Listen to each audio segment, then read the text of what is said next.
देखो अपने अपना तो टॉपिक है ना वो समाकलन का है। समाकलन में पढ़ना है तो अनिश्चित समाकलन पढ़ा, एक निश्चित समाकलन पढ़ेंगे। तो ये वाले अनिश्चित समाकलन प्लस सी एक कांस्टेंट राशि जोड़ी जाती है। ये कांस्टेंट राशि इसलिए जोड़ी जाती है कि समाकलन का मान जो है यथार्थ नहीं होता। ये प्लस सी उसके यथार्थ मान की पूर्ति करता है। निश्चित समाकलन में क्या है कि आपका ऐसे लिमिट के a से लेकर b तक f से ये ऐसा लिखा जाएगा। निश्चित समाकलन में लिमिट इसको लिमिट कहते हैं, इसको निम्न सीमा इसको उच्च सीमा कहते हैं।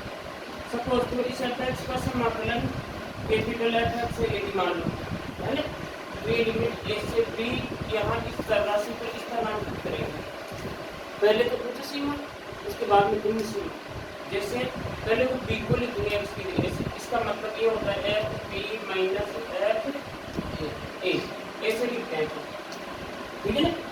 यानी पहले उच्च सीमा को स्थानांतरित करो x की जगह और फिर इसकी निम्न सीमा को अपने स्थानांतरित करेंगे, बीच में माइनस का चिन्ह आएगा। जैसे मान लो आपके पास e की पावर x dx 0 से 2 लिमिट है मान लो। अब e की पावर x का समाकलन e की पावर x होता है, आप जानते हैं।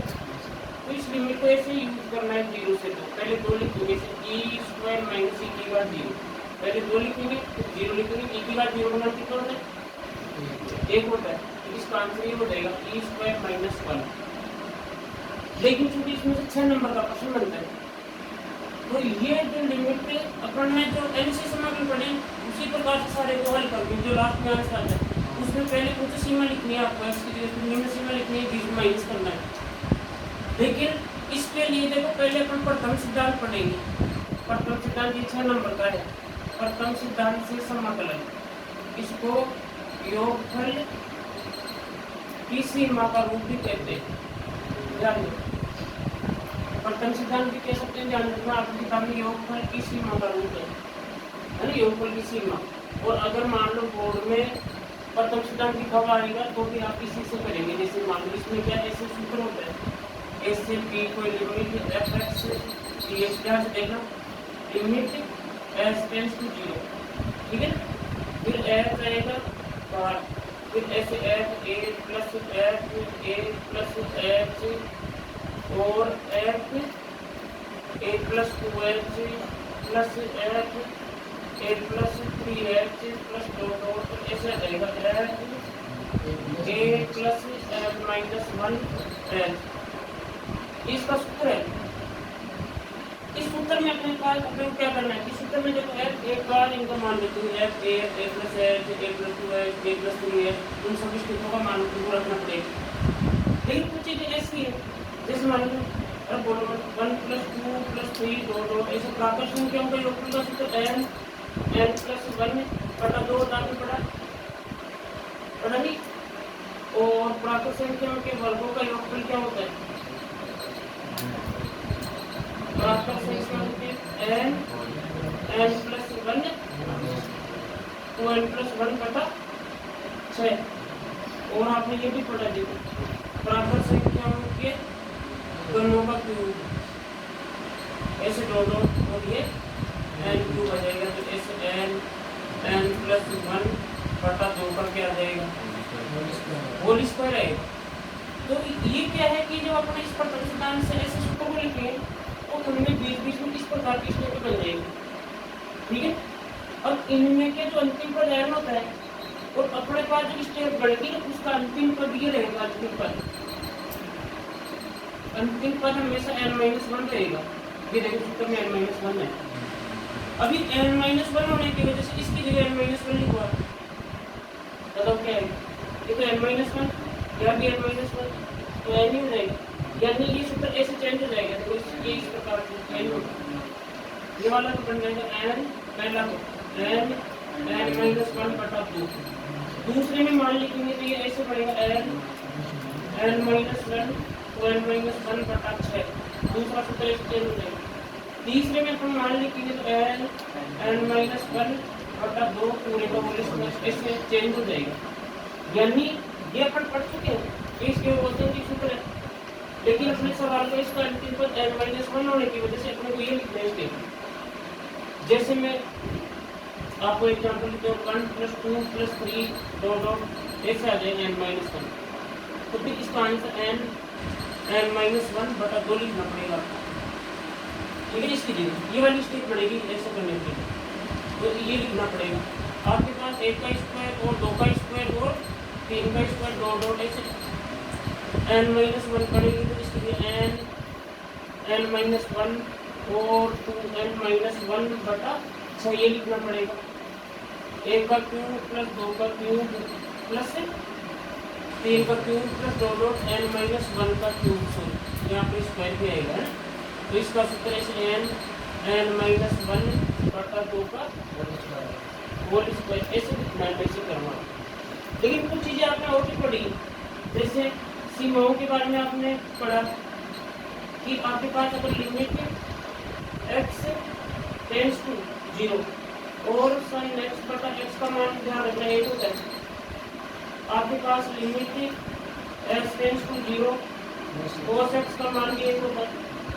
आपने पढ़ लिया लिमिट tan x बटा x और x लिमिट होगी, ठीक है, इसकी x टेंड्स टू 0 इसका मान भी 1 ही होता है।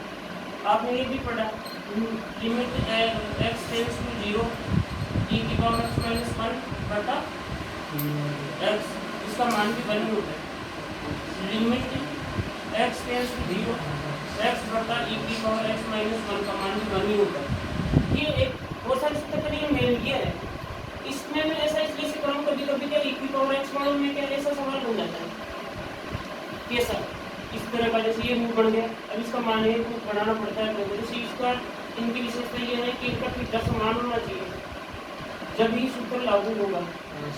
जैसे मान लो मैं ऐसे लिख दूं limit x tends to 0 e की पावर x माइनस 1 बटा x, तो यहाँ इसका मान हो जाएगा क्योंकि x लिमिट है।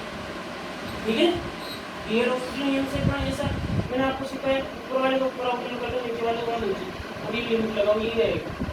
तो आपको यानी निश्चित समाकलन में अपन वैसे साधारण वैसे कर सकते हैं पहले, जैसे मान लो e की पावर x 0 से लेकर 2 लिमिट है, तो इसका आंसर अपने को पहले से मालूम रहेगा।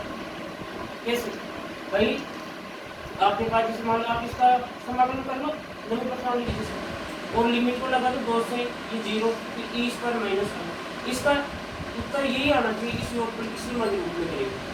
तो अपने को क्या है इनमें पदों को एक जगह जमाना जरूरी होता है, जैसे बराबर संख्या एक जगह जमानी है, वर्ग है तो वर्ग एक जगह जमानी है, ठीक है, और क्यूब है तो क्यूब को एक जगह जमाना है।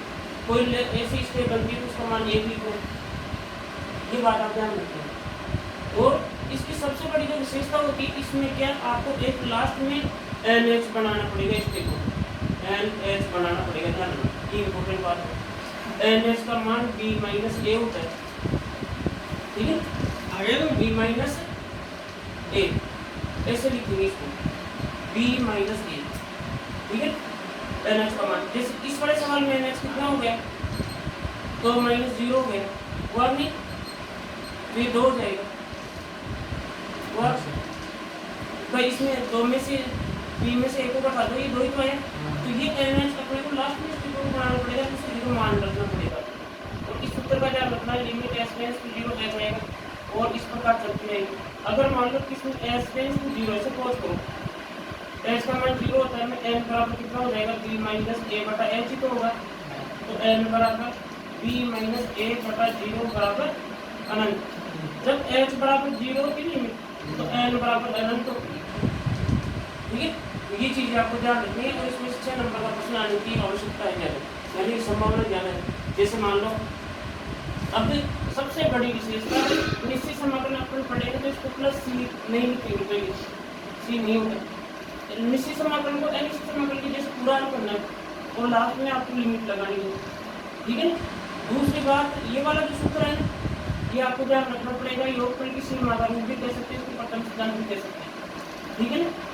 तो ये देखना एक बार कैसे, तो ये ध्यान रखना देखा 1 + 2 + 3 बराबर संख्या होगा, योगफल कितना होता है, इसमें आपके पास ये स्टेप कितनी n-1 आने का है और वर्गों के ऊपर में n-1 2n-1 बटा 6 लिखना है।